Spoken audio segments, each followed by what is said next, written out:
Parece que há um longo caminho adiante, até chegar em casa. A estrada parece que não para de se estender à frente do veículo.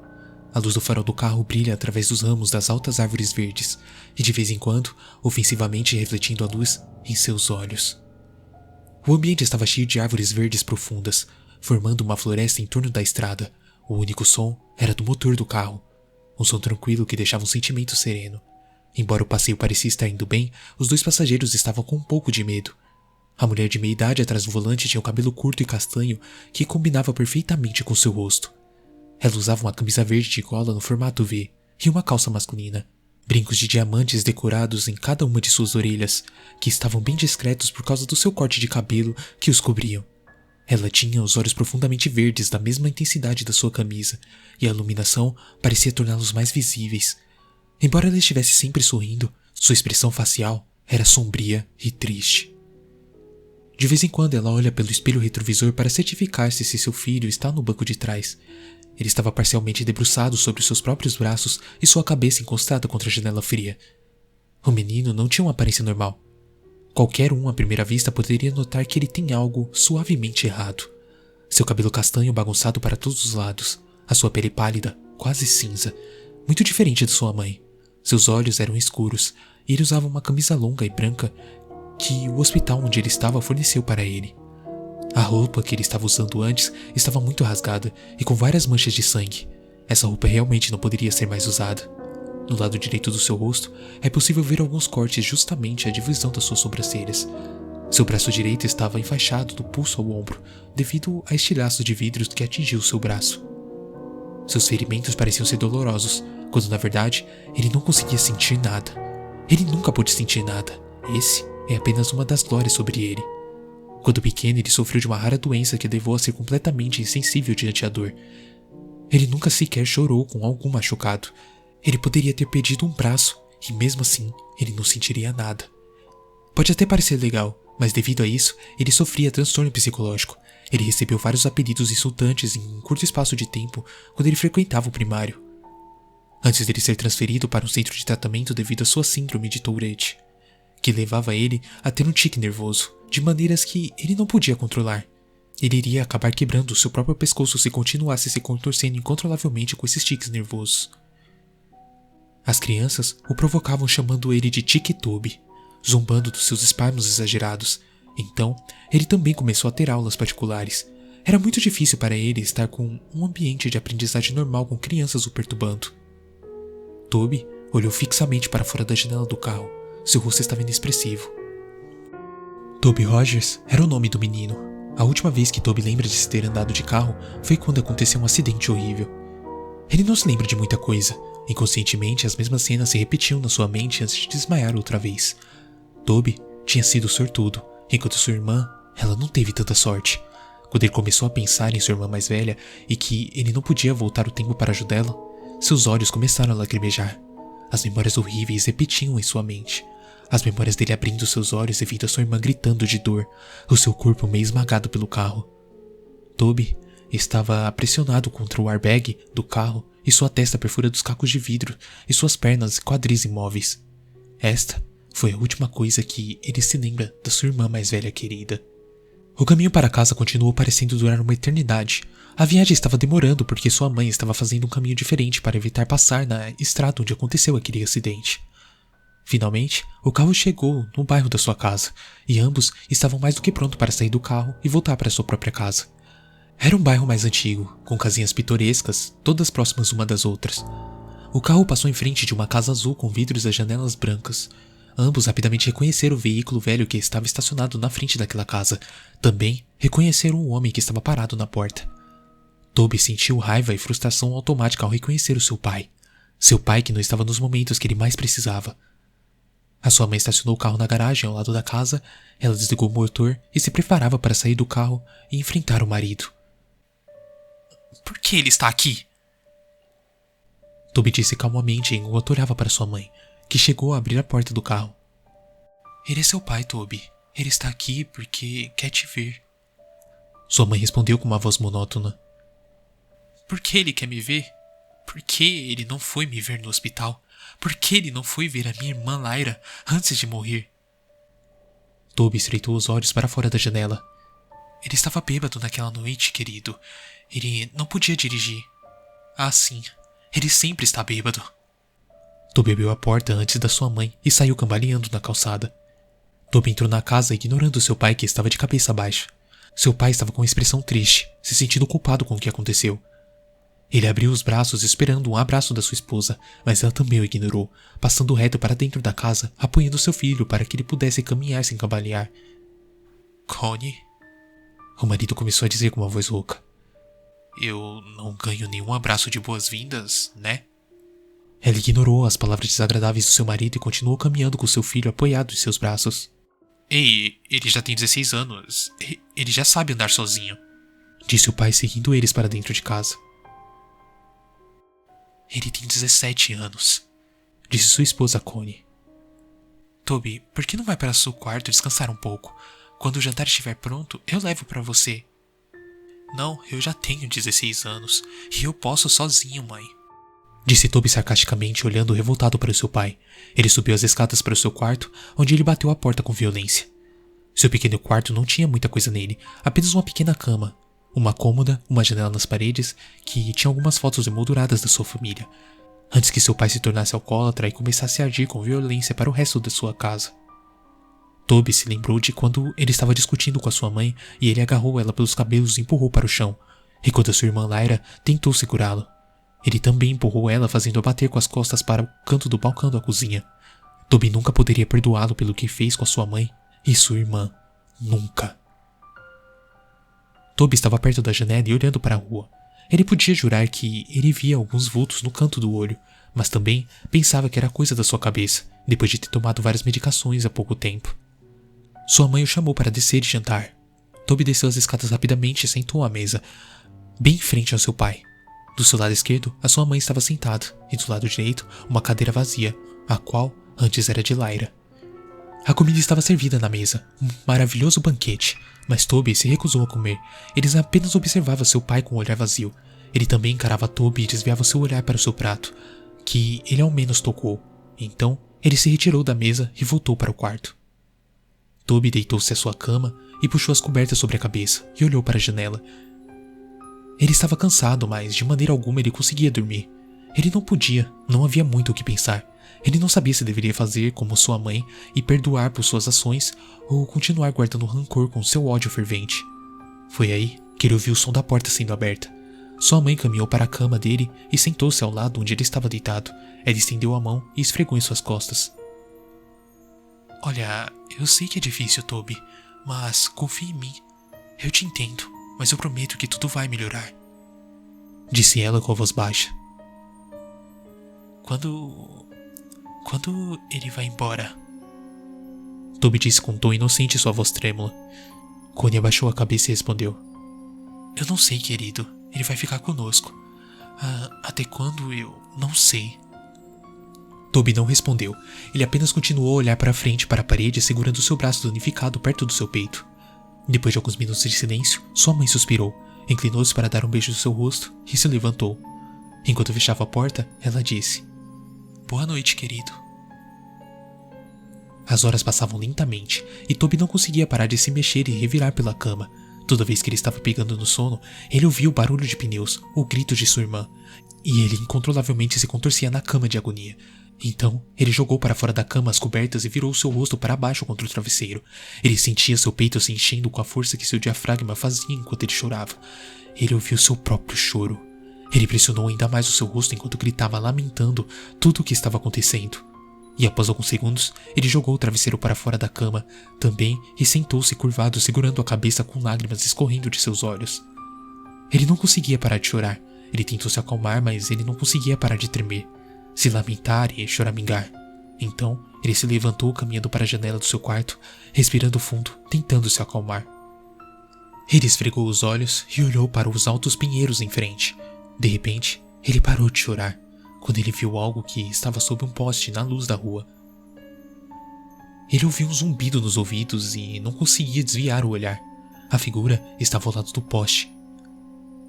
Cerca de 2 metros ou até mais, dois braços longos e algumas espécies de tentáculos em suas costas. Aquela figura estava olhando para Toby. Mesmo que aquilo não tinha olhos, a figura não tinha as características normais em seu rosto. Sem olhos, sem boca, sem nariz. Mas ainda assim, Toby ficou meio que hipnotizado, olhando sem piscar para ele. O zumbido nos ouvidos ficou mais alto e muito mais alto à medida que aquela coisa se aproximava. Então, tudo ficou escuro. Na manhã seguinte, Toby acordou em sua cama. Ele se sentia estranho e ele ainda estava muito cansado. Parecia que ele estava deitado ali, acordado por horas. Ele não tinha pensamentos sólidos fluindo por sua mente. Ele se sentou lentamente e tropeçou contra a parede quando tentou se levantar. Ele estava muito tonto. Ele cambaleou até a porta e desceu as escadas. Seus pais estavam sentados à mesa. Seu pai prestava atenção na pequena televisão em cima do balcão e sua mãe lia o jornal. Ela rapidamente percebeu a presença de Toby se aproximando dela. Hey, bom dia, dormioco. Pelo jeito, você dormiu tarde de novo, né? Disse ela com um grande sorriso no rosto. Toby lentamente olhou para o relógio e percebeu que já era 12:30. Eu preparei o seu café da manhã, mas como você não acordou cedo, ele já esfriou. Eu até ia te acordar, mas vi que você precisava dormir. A expressão de felicidade saiu do seu rosto quando ela perguntou a Toby. Você está bem? Toby caminhou até seu pai. Ele se sentiu como se estivesse sendo controlado.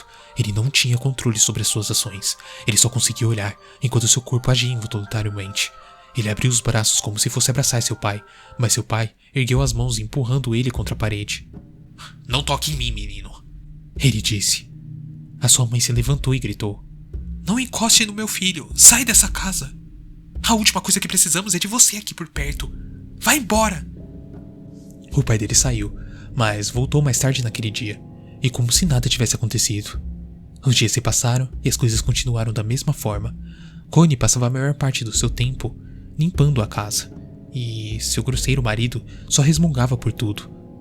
Todo dia eles discutiam, era exatamente como costumava ser antes do acidente. Toby evitava sair do seu quarto. Sentava-se ao lado da cama estremecendo, e só saía de lá quando sua mente o lembrava de comer. Ele ficava andando pelo seu quarto como um animal enjaulado e parava um pouco e olhava pela janela. Este ciclo se repetia continuamente. Connie era agredida várias vezes por seu marido, sendo muito submissa a ele, enquanto Toby ficava em seu quarto. Em uma dessas tardes, Toby teve mais um dos seus tiques nervosos, e sem pensar direito, ele começou a mastigar a sua mão, rasgando a carne dos seus dedos. Ele iria roer suas mãos até sangrarem. Nesse momento, a sua mãe entrou no quarto e viu essa cena horrível. A primeiro momento, ela não sabia o que fazer, então ela desceu as escadas e pegou o kit de primeiros socorros e enfaixou o seu braço. Nesse momento, ela prometeu a si mesmo que não deixaria ele sozinho novamente. Após isso, ele se isolou novamente em seu quarto e passou a odiar todas as pessoas que tentavam se aproximar dele. Sua memória começou a ser afetada. Ele não se lembrava das coisas que havia acontecido há alguns segundos, minutos, horas, dias e assim por diante. E também começou a falar um monte de bobagens sobre coisas completamente absurdas. Ele disse haver tubarões em sua pia enquanto lavava os pratos, ouvia gritos em seus travesseiros e via fantasmas do lado de fora da sua janela do quarto. Sua mãe ficou muito preocupada com a sua saúde mental. Foi aí que ela decidiu que seria bom levá-lo para falar com um profissional sobre o que ele estava sentindo. Connie e Toby entraram no edifício segurando as mãos, e ela guiava o seu filho até a recepção. Senhorita Rogers? A moça atrás do balcão perguntou. Sim, sou eu. Connie balançou a cabeça. Estamos aqui para ver a doutora Oliver. Eu estou aqui com Toby Rogers. Certo, por aqui, disse a atendente levantando-se e acompanhando Connie e Toby para um longo corredor. Toby olhava para as obras de arte emolduradas pelos corredores em sintonia com o som dos saltos altos da senhora no chão de madeira dura. Ela abriu a porta para uma sala com uma mesa e 2 cadeiras. Podem se sentar e ficar à vontade. Eu vou chamar a doutora Oliver. Ela sorriu e segurou a porta aberta. Toby caminhou na sala e sentou-se à mesa. Ele olhou para sua mãe e para a moça do balcão antes dela fechar a porta lentamente. Ele estava agonizando com as suas mãos firmemente enfaixadas. Então, começou a morder as ataduras para tentar desembrulhar as suas mãos, mas foi interrompido quando a porta se abriu e uma jovem mulher com um longo vestido preto e branco e grandes cabelos loiros entrou segurando uma prancheta e uma caneta. Você que é o jovem Toby? Ela perguntou com um sorriso. Toby olhou para ela e balançou a cabeça. Prazer em conhecê-lo, Toby. Meu nome é Doutora Oliver. Ela estendeu a mão para cumprimentá-lo, mas percebeu que suas mãos estavam enfaixadas. Então, ela puxou uma cadeira, sentando-se à frente dele. Então, eu vou te fazer algumas perguntas. Pode responder com calma e de forma mais honesta possível, ok? Ela colocou a prancheta em cima da mesa e Toby acenou com a cabeça. Tá, vamos lá. Quantos anos você tem, Toby? 17. Ele respondeu calmamente. Ela fez uma pequena anotação na folha e fez a próxima pergunta. Qual o seu nome completo? Toby Henry Rogers. Certo. Qual a data do seu aniversário? 28 de abril. Ok. Quem são os membros da sua família atualmente? Toby parou por um minuto antes de responder à pergunta. Minha mãe, meu pai e minha irmã. Olha, eu sei o que aconteceu com a sua irmã. Eu realmente sinto muito. A expressão no rosto da doutora Oliver foi se entristecendo, olhando Toby cheio de compaixão. Você se lembra de algo antes do acidente? Toby desviou o olhar para a sala. Sua mente ficou em branco por um momento. Ele olhou para o seu colo e em torno ele começou a ouvir um som fraco. Seus olhos se arregalaram e ele ficou congelado em seu lugar. Toby? Toby? Você está ouvindo? Perguntou a doutora Oliver. Toby sentiu um arrepio descer pela sua espinha quando ele olhou para fora da pequena janela através da porta, onde ele viu aquela mesma figura olhando para ele. Toby arregalou os olhos, os sons de ruídos foram aumentando cada vez mais, até que o grito da doutora fez com que Toby acordasse desse transe. Toby? Toby? Toby deu um pulo que quase caiu da cadeira. Doutora Oliver levantou-se segurando a prancheta contra o peito. Seus olhos expressavam um olhar de surpresa e medo. Após um tempo, Toby se acalmou, seus olhos relaxaram e sua respiração já não era mais ofegante. Naquela noite, Toby deitou-se em sua cama. Seus olhos se fechavam lentamente enquanto ele pegava no sono, quando ouviu um som de passo vindo do corredor. Ele se sentou na cama, olhando para a porta aberta. Não havia luz, tudo estava sendo iluminado pelo brilho azul luminescente da lua através da sua janela, deixando uma iluminação fria. Ele se levantou e caminhou lentamente em direção à porta. Quando se aproximou da porta, ela se fechou bruscamente, batendo a porta em seu rosto. Ele suspirou e caiu para trás. Ele caiu no chão e começou a respirar pesadamente. Seus olhos estavam bem abertos. Ele esperou por alguns segundos antes de se levantar. Estendeu a mão e agarrou a maçaneta da porta fria com a mão ainda enfaixada. Então abriu a porta. Ao olhar para o corredor escuro, ele foi caminhando silenciosamente por lá. A janela no final do corredor iluminou a escuridão com a luz da lua azul. Ele podia ouvir os passos farfalhando ao redor dele e também ouviu um fraco riso. Soava como uma criança e tinha corrido na frente dele, rindo e correndo por ali. Ele estava caminhando há algum tempo pelo corredor, quando percebeu. Parecia que aquele corredor não havia mais fim. Foi aí que ele ouviu um rangido na sua porta da frente. Mãe? Ele disse com a voz trêmula. De repente, a porta atrás dele se fechou. Toby deu um pulo assustado e se virou onde viu que a porta foi fechada. Atrás dele, ele ouviu um gemido estranho ao longo que soava como cochichos do lado direito do seu ouvido. Ele se virou tão rápido quanto pôde para ficar cara a cara com nada mais que a sua irmã morta. Os olhos dela estavam totalmente escuros e sua pele pálida. O lado direito de sua mandíbula estava pendurado no rosto pelo tecido muscular de sua pele, e um grande pedaço de vidro estacado em sua testa. E sangue, muito sangue negro escorrendo por seu rosto, seu cabelo loiro amarrado para trás e um rabo de cavalo como sempre foi. Ela vestia a mesma roupa que usava no dia do acidente. Elas estavam manchadas de sangue. Ela estava apenas uma polegada de distância do rosto de Toby. Toby caiu de joelhos no chão, com muito medo, e começou a engatear para trás, tentando se afastar dela. Ele arrastou-se para trás até que ele encostou em algo. Ele parou por um segundo. Tudo estava morto em silêncio, exceto por sua pesada respiração e choro. Ele lentamente olhou para cima para encontrar o rosto branco de uma figura alta que estava em cima dele. Atrás dessa figura alta e escura havia uma fileira de crianças de 3 a 10 anos. Os olhos delas eram completamente negros e lacrimejavam sangue. Ele gritou e se levantou tão rápido que começou a correr, mas caiu de joelho quando uma espécie de tentáculo se enrolou por seu tornozelo. Caído no chão, ele tentava gritar para expressar o seu medo, mas não saía um som de sua boca sequer. Toby acordou desesperado. Ele começou a se acalmar quando percebeu que era apenas um pesadelo. Colocou a sua mão no próprio peito, sentindo o seu coração. Foi apenas um sonho. Foi apenas um sonho. Ele se acalmou e voltou a deitar na cama. Era como se um peso enorme estivesse em sua consciência. Toby se levantou e caminhou até sua janela. Ele não viu nada. Ninguém estava lá fora. Nada, nem ninguém. De repente, ele ouviu farfalhar e tosse do seu pai para fora da porta. A sua porta estava fechada. Ele se aproximou e abriu, olhando para o corredor mais uma vez. Ele caminhou pelo corredor e entrou na cozinha, onde encontrou seu pai em pé fumando um cigarro em sua sala de estar. Toby esperou um segundo e observou de todo canto, antes uma sensação de queimação começar a agir fundo no seu peito. Ódio, queimação e raiva tomou conta dele. Ele ouviu as pequenas vozes imaginárias em sua cabeça. Acabe com isso. Acabe com isso. Acabe com isso.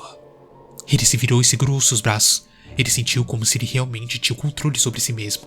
Ao contrário do que fez nas últimas semanas, desde que ele chegou em casa do hospital. Na verdade, ele tinha pensamentos claros por apenas alguns momentos, antes da sua mente for obscurecida pelas pequenas vozes em sua cabeça. Mata ele. Ele não estava lá. Ele não estava lá. Mata ele. Mata. Mata ele. As vozes continuaram. Toby tremeu. Não, ele não ia fazer isso. Ele estava ficando louco? Não. Ele não vai matar ninguém. Ele não pode. Ele odiava seu pai, mas não odiava a ponto de matá-lo. A influência das vozes em sua cabeça era demais. Ele começou a caminhar em silêncio atrás do seu pai. Ele estendeu a mão sobre o balcão e pegou a maior faca que estava lá. Foi aí que ele sentiu a sensação de assumir o seu peito. Ele soltou uma risadinha.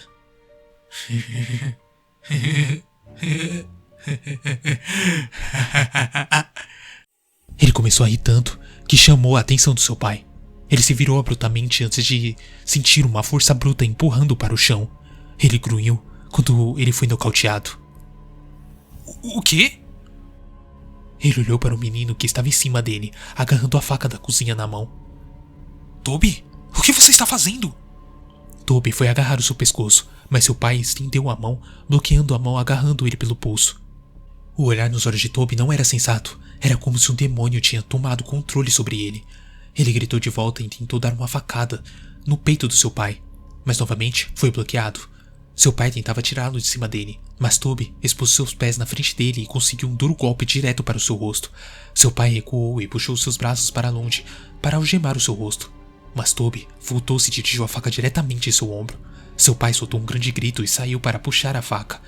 Mas antes que ele pudesse, Toby jogou seu punho em linha reta em seu rosto. Ele começou a bater com os punhos em sua cabeça, rindo e uma respiração ofegante. Ele quebrou o pescoço, pegou a faca e começou a rasgar o seu pai, arrastando a faca do ombro ao peito e repetidamente esfaqueando o seu torso. O sangue derramando e se espalhando por toda a parte. Ele não parou até que o corpo do seu pai parasse de se contorcer. Toby jogou a faca para o lado e se inclinou sobre o seu corpo. Tossiu em uma respiração ofegante. Ele olhou para o seu rosto até que um grito alto quebrou o silêncio. Ele olhou para ver a sua mãe em pé, poucos metros de distância, cobrindo a boca, lágrimas escorrendo dos seus olhos. Toby, por que você fez isso? Por que, Toby? Toby se levantou e começou a se afastar do cadáver ensanguentado do seu pai. Ele começou a se voltar para fora da cozinha. Então, olhou para as bandagens encharcadas de sangue em suas mãos. Ele olhou para sua mãe a última vez antes de se virar e correr para fora de casa. Toby correu para a garagem e bateu a mão contra o painel de controle na parede e apertou o botão para abrir a porta da garagem. Antes, ele pegou 2 pequenos machados do seu pai que tinham sido pendurados na prateleira. Um dos machados era novo, tinha uma haste laranja brilhante e uma lâmina brilhante. O outro era velho, com um cabo de madeira e uma lâmina cega. Ele agarrou os 2. Olhou para a mesa e seus olhos encontraram uma caixa de fósforo, e debaixo da mesa era um tanque de gasolina vermelho. Ele segurou ambos os machados em uma mão e fez uma trilha de gasolina do tanque até a calçada da rua. Ao aproximar-se da luz que vinha da sua própria janela do quarto, lá da rua, ele ouviu as sirenes da polícia de longe. Foi então que ele ficou parado por um segundo, antes que ele abriu a tampa do tanque de gasolina e correu pela rua, derramando gasolina por toda a parte. Depois de ter derrubado a última gota de gasolina, enfiou a mão no bolso e tirou um fósforo. Ele bateu contra a caixa e imediatamente deixou cair. Em um instante, as chamas irrompeu em torno dele. O fogo pegou para as árvores e arbustos ao seu redor. Antes que ele percebesse, ele também foi cercado pelo fogo. As silhuetas de carro de polícias eram visíveis através das chamas quando ele recuou para a floresta ao seu redor. Ele olhou ao redor, mas sua visão estava turva. Seu coração estava batendo mais forte do que ele já imaginou bater. E era isto. Este foi o fim. Toby sentiu uma mão em seu ombro. Ele abriu os olhos e olhou para ver uma grande mão branca, com longos dedos ósseos que descansavam em seu ombro. Ele seguiu o braço que foi anexado à mão para um vulto escuro imponente. Ele parecia estar vestido um terno preto escuro. E o seu rosto estava completamente branco. Ele elevou-se sobre o corpo pequeno de Toby e olhou para ele. Toby já sabia que era seu fim. Após isso, ele foi ensurdecido por um zumbido nos seus ouvidos e tudo ficou branco. Era isso. Esse foi o fim. E foi assim que Toby Rogers morreu. Poucas semanas depois, Connie sentou-se na cozinha de sua irmã. A irmã dela, Lori, sentou ao lado para beber uma xícara de café. Cerca de 3 semanas atrás, Connie perdeu seu marido e seu filho. E algumas semanas antes, ela perdeu a filha em um acidente de carro. Desde então, ela foi morar com a irmã. A polícia manteve ela sob vigilância até que tinha acabado de solucionar o caso sobre a história, que tinha sido lançado há 2 semanas, e as pessoas começaram a deixar de lado a notícia do assassinato e incêndio, e se preocupavam com os novos casos. Lori ligou a TV no canal de notícia. Na TV, o repórter começou a introduzir o novo título. Temos notícias de última hora. Ontem à noite, houve um assassinato relatado por 4 indivíduos. Não há suspeitos ainda, mas as vítimas eram um grupo de crianças da escola secundária que estavam na floresta na noite passada. As crianças tinham sido espancadas e esfaqueadas até a morte. Os pesquisadores descobriram uma arma na cena do crime, que parece ser um velho machado de lâmina maçante, como você pode ver aqui. A foto do machado apareceu na TV. Era o mesmo machado que Toby usava. Os investigadores tinham puxado o nome de um possível suspeito, Toby Rogers, um menino de 17 anos que há algumas semanas tinha esfaqueado o pai até a morte e tentou encobrir sua fuga através de uma criação de um incêndio nas ruas e na área da floresta ao redor do bairro. Apesar de terem acreditado que o menino havia morrido, os investigadores suspeitam que Rogers ainda pode estar vivo, devido ao fato de que seu corpo nunca foi encontrado.